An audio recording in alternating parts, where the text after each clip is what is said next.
Hey, what's up, y'all? Welcome back to the channel. I got an interesting video for you guys today. I think you're going to find it very useful and helpful, and I even went through the trouble of putting together a visual slideshow to share this information with you guys. And we're going to be talking about how much you can expect to make working as a foreign teacher in China in 2025. And we're also going to talk about some of the different cities and some of the things for that. And like I said, I've got a little slideshow to share with you guys about this information. Okay, so here we are in my slideshow, and you can see China 2025 teacher salaries and cities, and you'll understand this in a minute once I get into it. So first of all, before we get into it, we're going to talk about the cities, and these are the main cities that you're going to probably be working in are going to be tier 1, tier 1.5, or tier 2 cities. Anything below a tier 2, it's probably not going to be suitable for most people. They're just going to be like probably small towns or like just cities that's just really not going to be livable for most foreigners. So keep that in mind. So that's why we're only covering these 3 different types of cities. So you can see tier 1 cities, they're going to include Beijing, Shanghai, Shenzhen, and Guangzhou. These are like China's largest, most international cities. Now, in my opinion, you know, someone who's traveled to every single country in Asia, none of these cities, in my opinion, really scream international cities if you compare them to the likes of something like Bangkok or something like that. These are not, or like New York City, you know, these are not really that international like those cities are. But these are China's biggest, most international cities: Beijing, Shanghai, Shenzhen, Guangzhou. Now, your tier 1.5 cities, which are basically just as high in quality in terms of you know, what the cities have to offer, is the tier 1 cities. Yeah, Hangzhou, Nanjing, Chengdu, Suzhou, probably Chongqing is in this list as well.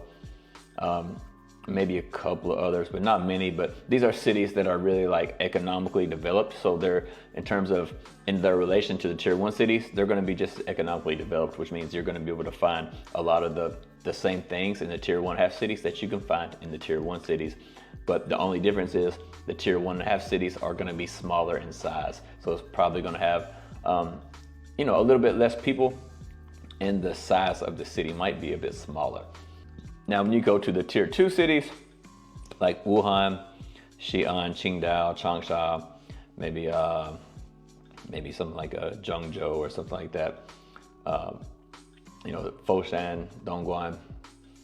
These cities, they're basically developing urban city centers. Like they're growing, right? The cities are growing. They do have some economic growth, and they do have some expat communities, but they're not nearly as large in community-wise, or not nearly as much international feel as you will feel in some of the tier 1 or tier 1.5 cities. So these are going to be like less of an international feel. You're probably going to have less expat friends to hang out with, and you're probably going to have fewer Chinese people like who speak English. It's going to be you know, a lot less of those around as well. So it might be a little bit more difficult to make friends in these areas compared to your tier 1 or tier 1.5 cities. So now that we have the cities out of the way, let's go check out the different types of schools. So based on China's new ranking, we have like bronze, silver, and gold schools. So a bronze school is basically going to be like a public school, or maybe a lower quality private school that has like a lower budget, right? Is that they don't have a lot of money. Standard schools, which are basically the cream of the crop, the best of the best. These are like the biggest, best, most expensive international schools, and this would be the schools where a lot of the wealthy Chinese students attend. And the schools would really be a lot higher quality in terms of all of the things within the school, all the amenities that the school has, and the level of education. Everything's going to be much better at these gold standard type schools. Now, in terms of these type of schools also as well, I'll mention this, the bronze schools, most of the time, the bronze schools don't really require a lot of you. Like you can just kind of go to work, do your class, and go home. You don't have to spend a lot of time at work in the office and those type of things. Now, the majority of the silver schools, like the bilingual and experimental schools, Most of them, not all of them, but most of them are going to require you to work 40 hours a week, which means you'll have to be at school, like in the office, 40 hours per week. You might not have 40 hours worth of classes, but you will have to be in the office a regular 40-hour work week. So, that's what's probably going to be expected there. And then in the gold schools, again, you're going to have a standard 40-hour work week, and you'll be a lot busier. You'll have a heavier workload, lots of paperwork to do, and lots of things like that. But it is a more professional environment with really nice amenities and stuff. But you're going to have a lot more work on your plate. Now that you know that, let's see a couple other things really quick. These are some things to consider, some extra considerations that you need to think about in terms of these jobs before we get into talking about the salaries. So all the figures that I'm about to mention on the next slide, they are, pre-tax figures. So all the money is before the taxes are taken out. And all this money will include the housing allowance. So, most schools will give you some money to pay for your rent. Sometimes it's enough to cover the rent. Sometimes it's not. It really depends on the tier level of the school you're staying in, or the working in, or the tier level of the school you're working in, and the tier level of the city you're living in. All these things are going to make a difference in terms of your housing allowance being enough or not being enough. Also, most contracts have bonuses included in the contracts, which are not included in these figures that I'm about to share with you, but bonuses usually contain like a flight allowance. Like once you finish your contract, a lot of schools will give you, say, 10,000 RMB, like a flight allowance, so you can purchase a plane ticket to go home and come back, or whatever it is you want to do with the money, I guess. But they call it a flight allowance, and it's usually but you don't have to necessarily buy a flight ticket to go home and come back. But if you do, they will pay you. Even if you don't, they will still pay you. It's just part of a bonus that's in the contract. And also some contracts have things like just a yearly completion bonus. So if you complete your contract, they might give you like a month's salary, half a month's salary for completing your contract.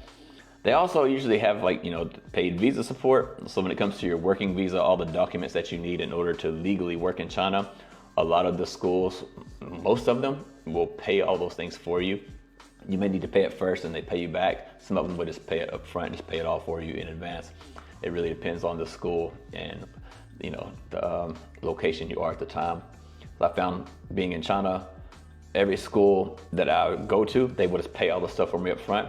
But I know people who are coming from abroad, who are like in America or Canada, and they're coming to China, they need to pay up front. So that's usually part of your contract, that they pay all that stuff. And also for like your annual health checkups and things like that, the schools will usually pay for those things for you as well.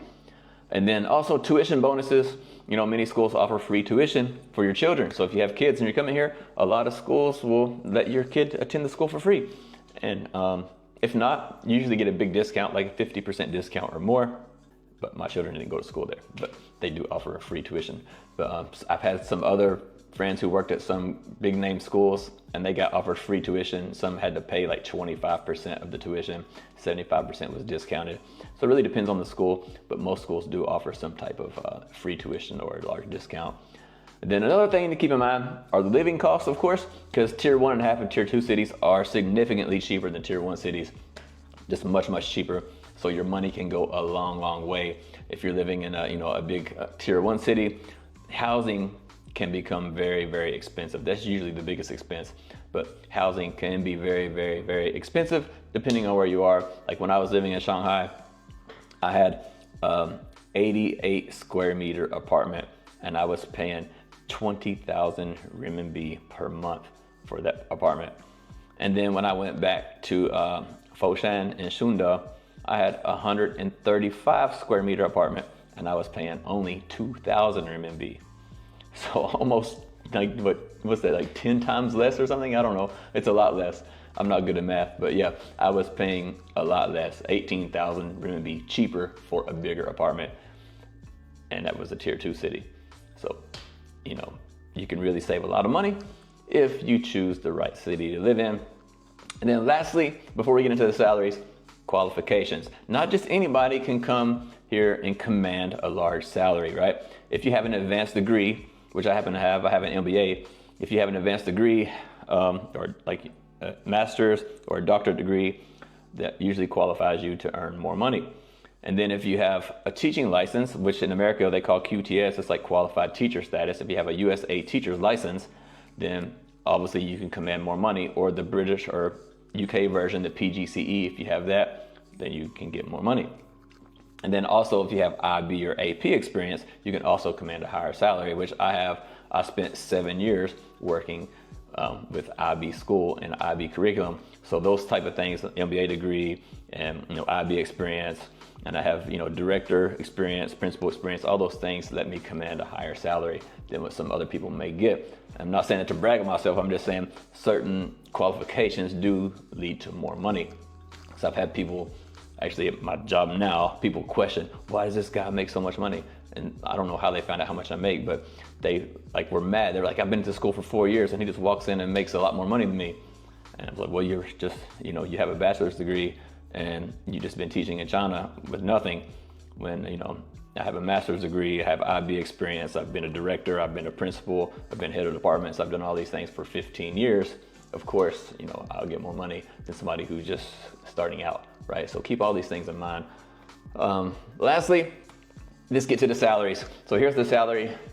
It says exceptions, I mean expectations. I don't know why, I guess autocorrect wrote it for me. But anyway, like I said, don't forget the previous slide about the notes, things that matter about the salary. But you can see here, your tier 1 cities and your bronze and silver and gold level schools are all on the photo here. But basically tier 1 cities, you can expect to earn 22,000 to 42,000 RMB, depending on which level of school you decide to teach in. And that equates to about $3,000 to $5,800 per month, depending on what type of school and your qualifications. So if you have 0 qualifications and you're just coming, it's highly unlikely that you're gonna get even the 29,000 that's at a gold standard school, because you're not gonna get an international school job with 0 experience.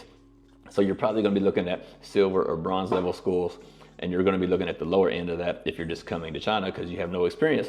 You're probably gonna be getting 22,000 to maybe 27,000 RMB per month. So that's probably gonna be the range you're gonna expect as a new teacher coming to a tier 1 city. And if you get that much money, I was paying more money, I was paying about that much money for rent. So if you go, for my case, I was in Shanghai, I was paying 20,000 per month for rent.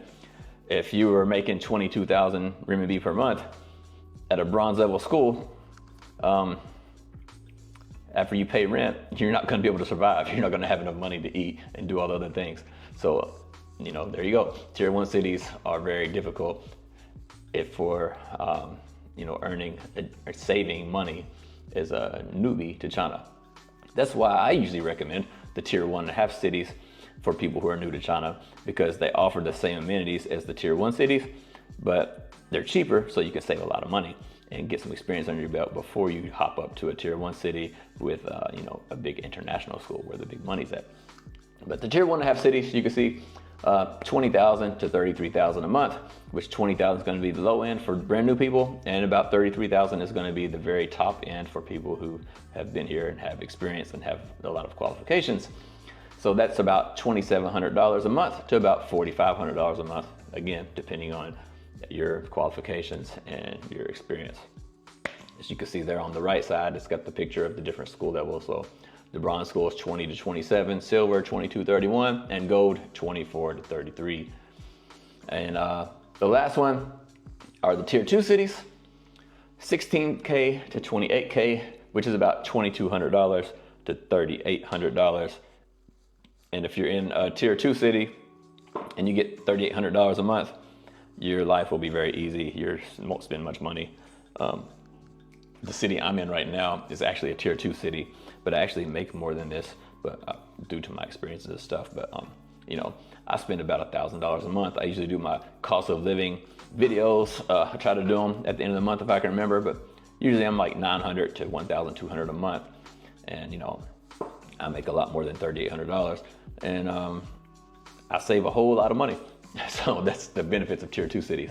But in my opinion, tier 2 cities are not really for new people coming to China, simply because you're not gonna have as many expat friends, you're not gonna know the language, so it's gonna be hard to meet local friends, and all those things make a difference, and they can make your life, not very satisfying, as opposed to, you're in a new country on the other side of the world, you might wanna make some friends, have some people to talk to and that kind of thing.